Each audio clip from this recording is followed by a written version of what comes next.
नमस्कार बंधु।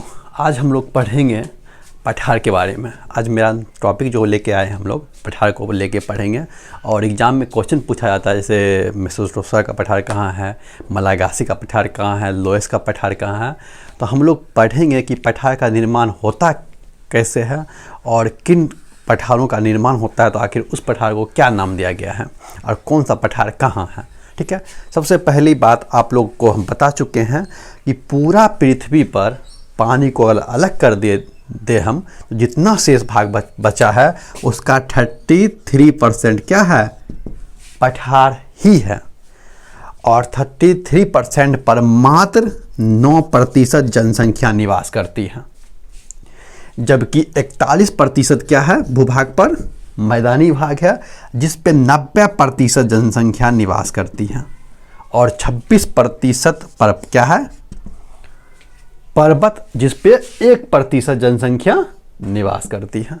तो आज हमारा टॉपिक है पठार।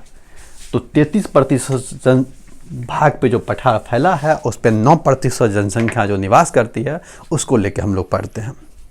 देखिए, पठार जो है ये द्वितीय क्रम के उचावच होते हैं। उचावच आखिर कहते किसको हैं? देखिए, आपको हम पहले ही कह चुके हैं कि मान लीजिए किसी घर में हम प्रवेश कर रहे हैं तो सबसे पहले उसका ग्रिल हमको दिखेगा, फिर अंदर और जाएंगे तो अंदर में रहने वाले लोग दिखेंगे। तो इसी तरह से फर्स्ट लुक में जो हमें दिखाई दिया जैसे ग्रिल, तो प्रथम उचावच हो गया। तो पृथ्वी को जब हम ऊपरी अंतरिक्ष से देखते हैं तो सबसे ज़्यादा हमें क्या, पानी नज़र आता है, इसीलिए इसको हम लोग नीला ग्रह कहते हैं। तो सागर, समुद्र सब क्या हो गया, प्रथम उचावच। उसके बाद दिखाया जाता है पर्वत, पठार, मैदान, ये सब क्या हो गया, द्वितीय क्रम के उचावच। आपसे एग्जाम में कभी भी पूछेगा पठार किस क्रम के उचावच है, तो द्वितीय क्रम के उचावच है। ठीक है, अब मेरा टॉपिक है पठार। ठीक है, पठार कितने प्रकार के होते हैं, जैसे अंतर पर्वतीय पठार, गिरिपद पठार, ठीक है, ज्वालामुखी पठार, हिमादी पठार, ये सब पठार के टाइप होते हैं। तो हम लोग आपको बताते हैं किस टाइप को क्या बोला जाता है। देखिए, पहला हम लोग का होता है अंतर पर्वतीय पठार। हम लोग तोड़ के लिखते हैं, संधि विच्छेद करते हैं। अंतरा पर्वतीय पठार। सिंपल सा भाषा में कहे तो पहले पठार समझ लीजिए। पहले एक चीज़ और, इसको समझा चुके थे तब फिर भी समझा देते हैं। 1000 मीटर, जिसकी ऊंचाई 1000 मीटर प्लस हो, उसका पार्श्व ढाल जो होता है, समझ के देखिए, नोकीला टाइप से, इसका तीव्र हो, इसकी जो ढाल हो वो तीव्र हो, वो कहलाता है क्या, पर्वत।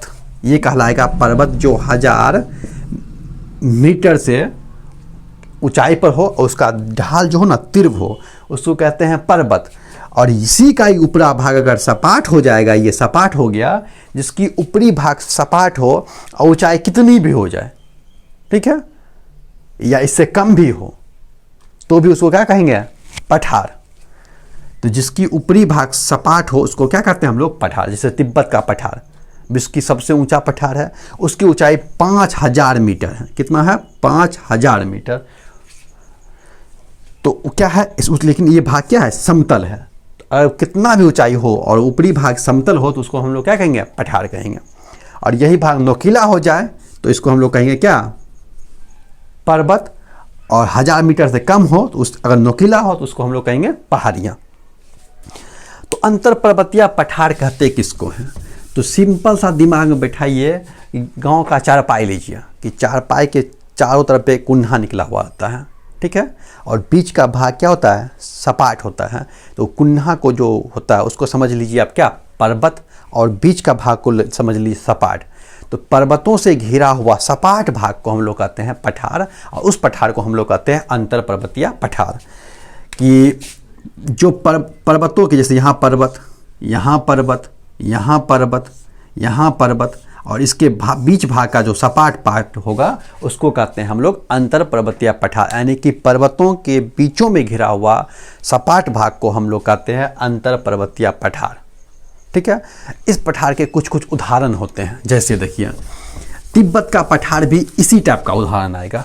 तिब्बत का पठार इसी टाइप का उदाहरण है कि देखिए, ये इंडिया हो गया, इंडिया का नक्शा। इंडिया के नक्शा के ऊपर चीन की तरफ हम लोग पढ़ते हैं तिब्बत का पठार।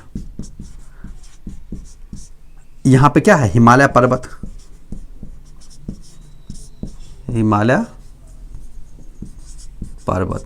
तो हिमालय पर्वत के उस तरफ क्या है, तिब्बत का पठार। और तिब्बत के पठार के इस तरफ क्या है, कुनलुन पर्वत। क्या है, कुनलुन पर्वत, ठीक है, जिसको एशिया का रीढ़ कहा जाता है, कुनलुन पर्वत को, ठीक है। और इस तरफ क्या है, इसको हम लोग कहते हैं पश्चिमी चीन पर्वत। तो सभी तरफ से घिरा हुआ कुनलुन पर्वत ऐसे है, सभी हिमालय पर्वत तो ऐसे निकल गया, तो चारों तरफ से घिरा हुआ है कौन सा, तिब्बत का पठार। तो अंतर पर्वतीय पठार हो गया, और विश्व की सबसे ऊंचा पठार हो गया, 5000 इसकी ऊंचाई है, और कहाँ पड़ता है, तिब्बत के भाग में, यानी कि इंडिया चीन के बीच में जो तिब्बत है वहाँ पड़ता है। और यहाँ है पश्चिमी चीन पर्वत यहाँ पे। इसी में कुछ उदाहरण होता है, जैसे बोल्बिया का पठार।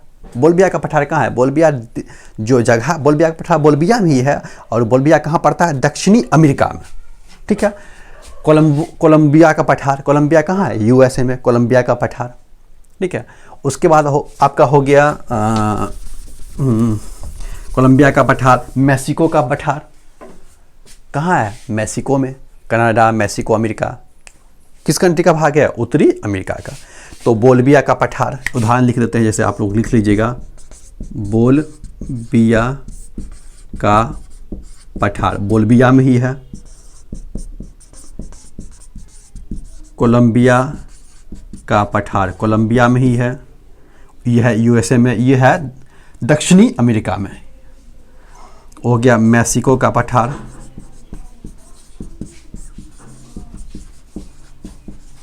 मैक्सिको का पठार कहाँ है, मैक्सिको में ही है। तो इस तरह से एक हो गया एशिया माइनर का पठार, एशिया माइनर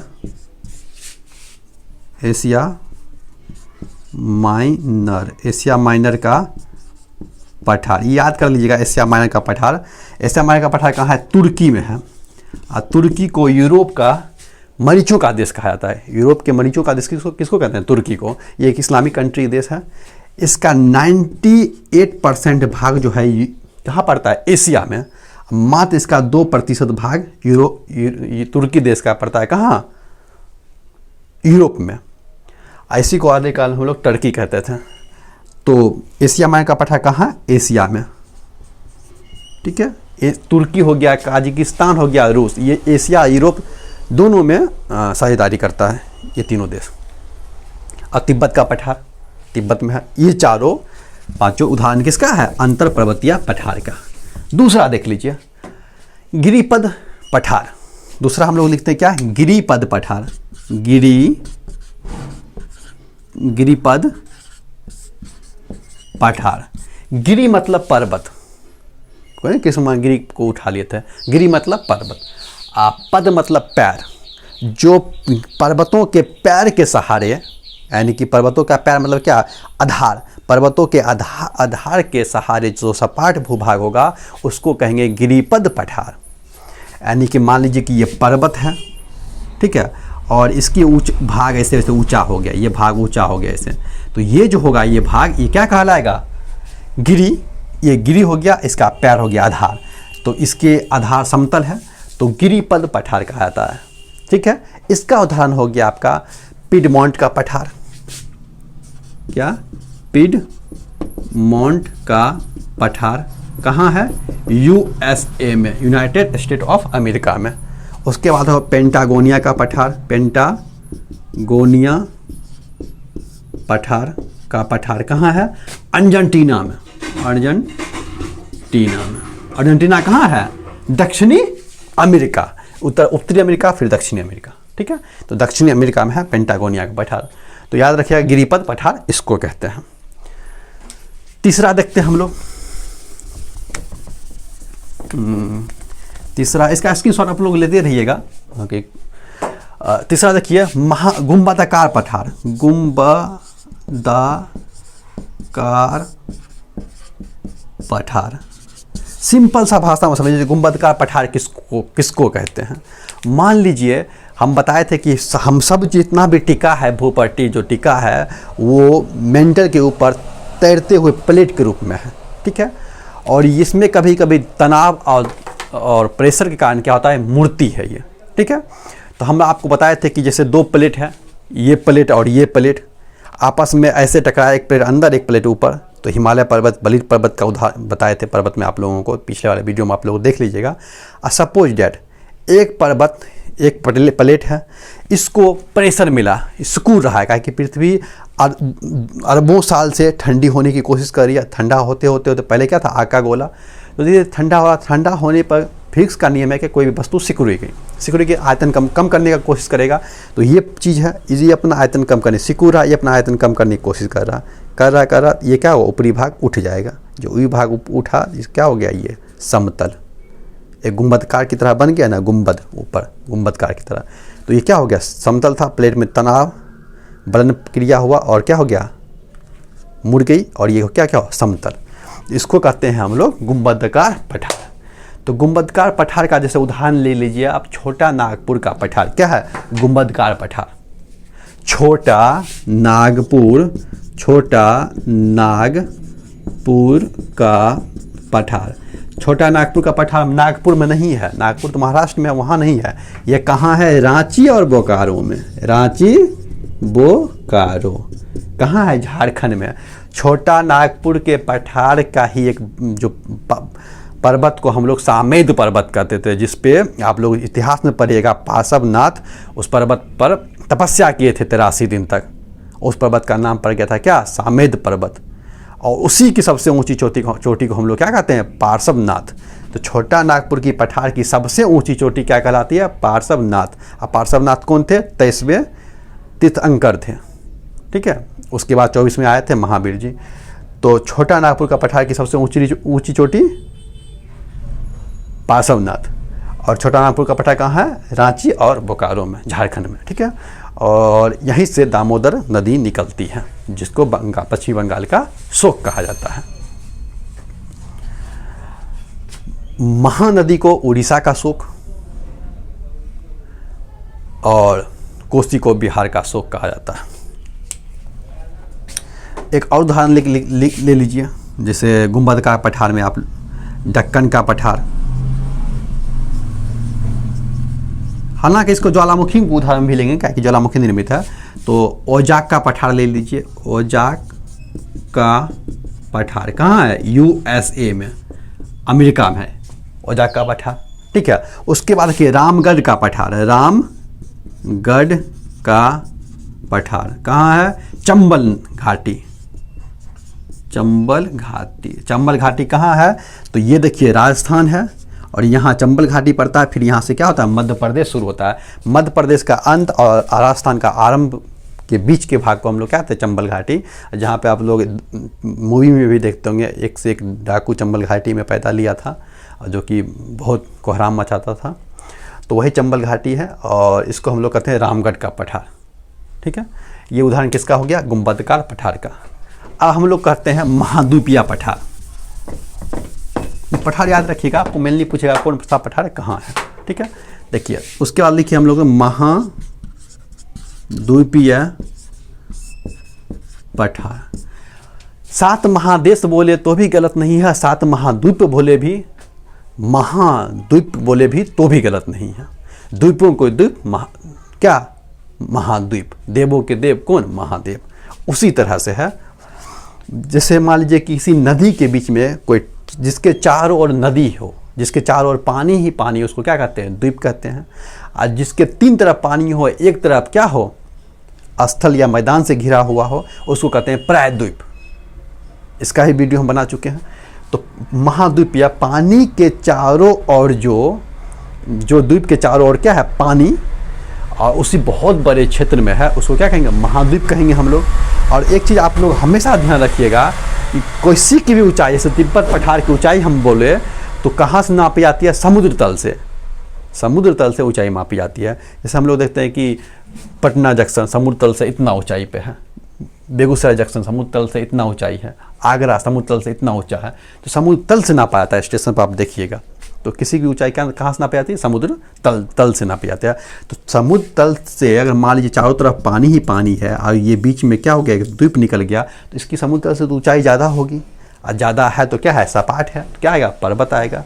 तो इसी तरह हो गया कि जैसे दक्षिणी भारत, ये है दक्षिणी भारत, इसके तीनों तरफ क्या, इधर अरब सागर है, इधर हिंद महासागर है, इधर क्या है, बंगाल की खाड़ी। तो क्या हो गया, एक तरफ महाद्वीपीय पठार का उदाहरण हो गया ये।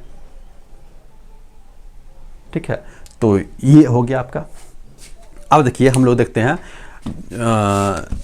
और भी है, ग्रीनलैंड है। ये जो ग्रीनलैंड है किसका है? ग्रीनलैंड एक द्वीप है जो अंटार्कटिका महाद्वीप देश अटलांटिक महासागर में एक द्वीप है जिसको बोलते हैं ग्रीनलैंड। पूछा था एग्जाम में, ये जो क्या कहते हैं, बीपीएससी के थ्रू एग्जाम लिया गया था, उसी में पूछा गया था, एगो क्या होता है रेंजर ऑफिसर का, उसमें पूछा गया था कि ग्रीनलैंड पे किसका हक है, किस देश का? तो अभी भी इस पर किसका हक है? डेनमार्क का। तो देखिए ज्वालामुखी पठार, ज्वालामुखी क्रियाओं से बना गया पठार को ज्वालामुखी पठार कहते हैं। ज्वाला जरूरी नहीं है कि ज्वालामुखी ऐसे निकल रहा है, ज्वालामुखी तो ऐसे ही रहेगा हमेशा, हो सकता है ऐसे भी बन जाइए सपाट। तो अगर सब लोल हो गया तो ज्वालामुखी पर्वत कहते हैं, कोटोपैक्सी, एकांकागुआ, विसुवियर, इस्तांबुली। अगर सपाट हो गए तो इसको हम लोग क्या कहते हैं? पठार कहते हैं। दक्कन का पठार, मालवा का पठार। दक्कन का पठार कहाँ है? महाराष्ट्र, केरल, कर्नाटक तरफ। मालवा का पठार कहाँ है? छत्तीसगढ़, मध्य प्रदेश तरफ। मैकाल का पठार कहाँ है? छत्तीसगढ़ में। ठीक है, तो जो ज्वालामुखी क्रियाओं के द्वारा बनाया गया हो उसको कहते हैं ज्वालामुखी पठार। तो ढक्कन का पठार ज्वालामुखी निर्मित द्वारा पठार है, जो कि हम यहाँ पर देखिए लिखे हैं। देखिए हम लोग एक एक आपको समझाते हैं। भारत के प्रमुख पठार, मालवा का पठार राजस्थान, और ये राजस्थान है, और यहाँ पे शुरू हो रहा राजस्थान, ये बीच में पड़ता है क्या, मालवा का पठार। इधर हो गया क्या, मध्य प्रदेश। मालवा का नरेश कंगेज सती, क्या कहते हैं, कंगेज हर्षवर्धन यहाँ पे राज किया था। ठीक है, यहाँ तक इसका क्षेत्र था। तो मालवा का पठार जो है ये राजस्थान एमपी के बीच में है, और क्या है, ये ज्वालामुखी द्वारा निर्मित पठार है। मैकाल का पठार छत्तीसगढ़ में है। ठीक है, धारवाल का पठार कहाँ है? कर्नाटक में। ढक्कन का पठार ज्वालामुखी निर्मित है, कहाँ पे है? मध्य प्रदेश, महाराष्ट्र, कर्नाटक और केरल के बीच में। बहुत उपजाऊ भाग है, क्योंकि ज्वालामुखी निर्मित जो होगा कि धरती के अंदर का सारा लवण खनिज उगल दिया है धरती। ठीक है, तो क्या होगा, बहुत ही ज़्यादा उपजाऊ होगा। काली मिट्टी यहाँ पाई जाती है, मिट्टी में बहुत से तत्व पाए जाते हैं, सिलिकॉन, मैग्नीशियम, कैल्शियम। ठीक है, हम लोग कहते हैं गेहूँ में कैल्शियम आ गया, चावल में कार्बोहाइड्रेट पाया जाता है, आलू में कहाँ से आता है? ज़मीन से ही तो वो लोग लेता है वो पदार्थ, फिर हमारे अंदर वो ट्रांसफ़र होता है। तो इस तरह से मिट्टी में बहुत कुछ पाया जाता है, इसलिए कॉफ़ी, गन्ना सबके लिए बहुत उपजाऊ होता है, सोयाबीन सबके लिए। हम लोग विश्व के प्रमुख पठार देख लेते हैं, जिसको आपको याद करना बहुत ज़रूरी है। एग्जाम में पूछा जाता है, जैसे लोएस का पठार पूछा कहाँ है? तो लोएस का पठार भाई चीन में है। लोएस का मैदान भी चीन में है। होता है क्या, जब हवाएं चलती है तो लोएस के जो मरुस्थल है वहाँ से क्या करता है, उठा के बालू के कण को एक जगह जमा कर देता है, और वो समतल भाग बन जाता है, जिसको हम लोग पठार कहते हैं। और लोएस का पठार कहाँ है? चीन में। मालागासी का पठार कहाँ है? तो मालागासी का पठार है मेडागास्कर में, और हिंद महासागर की सबसे बड़ी द्वीप को क्या है? मेडागास्कर। अफ्रीका जो महाद्वीप है, इसके इस भाग में यहाँ पे मेडागास्कर पाया जाता है, मेडागास्कर स्थित है। और हिंद महासागर का सबसे बड़ा द्वीप क्या है? मेडागास्कर। और इसमें यहाँ पाया जाता है मालागासी का पठार। तो पूछेगा मालागासी का पठार कहाँ है? मेडागास्कर में। 2 हो गया। उसके बाद पोतबार का पठार कहाँ है? तो पाकिस्तान का औकात ही नहीं है कि वो हमसे जी सके, उस बेटा के बराबर नहीं, बेटा छोड़ो पोता के बराबर है। तो पोतबार का पठार कहाँ है? पाकिस्तान में। ठीक है, उसके बाद देखिए तिब्बत के पठार को विश्व का छत नहीं कहा जाता है। विश्व का छत कहा जाता है पामीर के गांठ को। हम पामीर का गांठ बोले, ना कि पामीर का पठार बोले। पामीर का गांठ है कहाँ, ताजिकिस्तान में। ताजिकिस्तान कहाँ है, एशिया में। कागिस्तान पड़ता है एशिया और यूरोप दोनों में, जबकि ताजिकिस्तान कहाँ पड़ता है, एशिया में। होता क्या है कि 4 गो पर्वत है, चारों तरफ से आया है, इसके इस सब भाग को लगता है किसी ने गांठ कर दिया। जैसे शादी में ना लड़का लड़के का गांठ होता है, उसी तरह से सबका गांठ करके एक दिखाई देता है कि गांठ पड़ा हुआ है, सब में सबको बांध दिया है। 4 पिलर है, उसको एक तरह से बांधा गया हो, उसी को कहते हैं पामीर का गांठ, ठीक है। और इसको विश्व का छत कहे जाते हैं। जैसे पिलर खड़ा है और उसको ऊपर से बांध दिया गया बीम के द्वारा, उसी तरह से पामीर का गांठ है जो ताजिकिस्तान में है। इसको विश्व की छत कहते हैं, जबकि तिब्बत को विश्व का सबसे ऊंचा पठार कहते हैं, उसका दर्जा मिला हुआ, जो कि 5000 ऊंचाई पर है। अलास्का का पठार कहाँ है, यूएसए में। अलास्का देखिए यूएसए में, यूएसए उत्तरी अमेरिका, जैसे ये उत्तरी अमेरिका का भाग होगा ना, तो यहाँ पे है अलास्का, यहाँ पे अलास्का। हाँ, अलास्का के पर्वत की सबसे ऊंची चोटी माउंट मैकिन्ले। उसी तरह अलास्का कहाँ है, अलास्का का पठार यूएसए में। चियापास का पठार कहाँ है, वेरी वेरी इंपॉर्टेंट, मैक्सिको में। चियापास का पठार कहाँ है, मैक्सिको में। ग्रीनलैंड का पठार, जैसे ये हो गया उत्तरी अमेरिका, ये हो गया आपका दक्षिण अमेरिका। यहाँ पे एस आकार का महासागर बहते हैं, इसका नाम है अटलांटिक महासागर, और यहीं पे पड़ता है क्या, ग्रीनलैंड, जिस पे डेनमार्क का कब्जा है। और ग्रीनलैंड का पठार कहाँ है, ग्रीनलैंड में। मेसेटा का पठार स्पेन में है। मेसेटा का पठार कहाँ है, स्पेन में है। यूरोप का मरीचों का देश कहा जाता है तुर्की को, और तुर्की में क्या है, अनातोलिया का पठार। तो इस तरह से 10-15 पठार हैं जो कि आप याद कर लीजिएगा। पठार कैसे निर्मित होता है, इसी सभी चीज़ को आप लोग समझ चुके हैं। तो लॉकडाउन है, और आप हाथ को सैनिटाइजर करते रहिए, मास्क पहन कर रहिए, घर में रखिए, पैर को जमा कर रखिएगा। जितना देर तक घर में उतना सुरक्षित रहिएगा। जय हिंद।